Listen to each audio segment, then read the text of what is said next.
Find a possible formula for the exponential function through the point 0, 6 and 2, 150 graph below.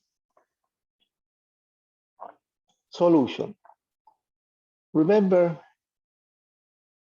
the equation of an exponential function in general should be written this way, right? Y equal k times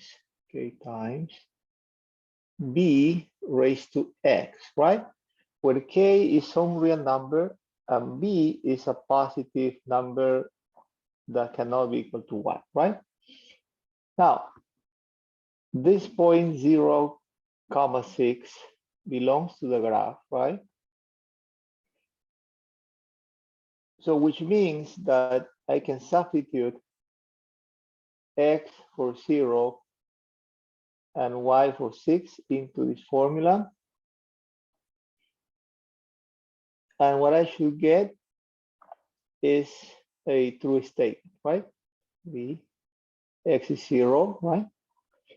Now, notice that this b raised to 0, since b is positive, should be just 1, right? And we have this nice property that any positive number raised to 0 is equal to 1, right?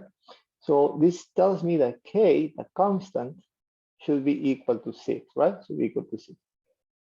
So now, if you place your constant equal to 6 right here, right? You found it, right? Then you can have now that y should be equal to 6b raised to x, right? B raised to x. Now, similarly, we can find now the value of b by using this second point, 2, 150, right?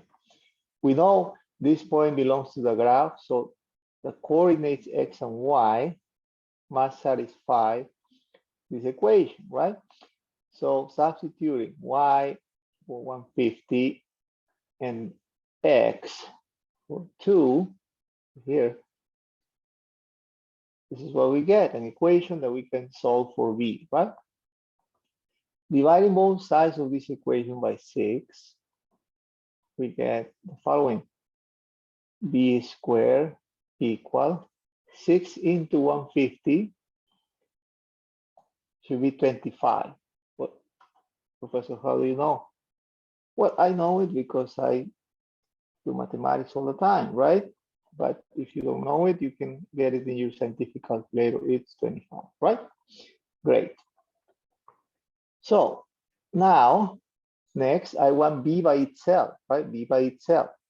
So the next step should be, I should take the square roots in both sides, right? Square roots in both sides.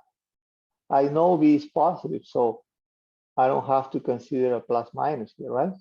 B is a positive number, is the base of the exponential function. So the square root of 25 is just 5, right?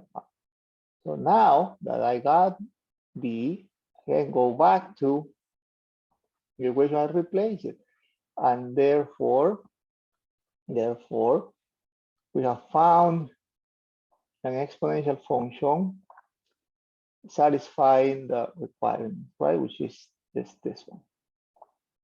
Y equals 6 times 5 raised to x.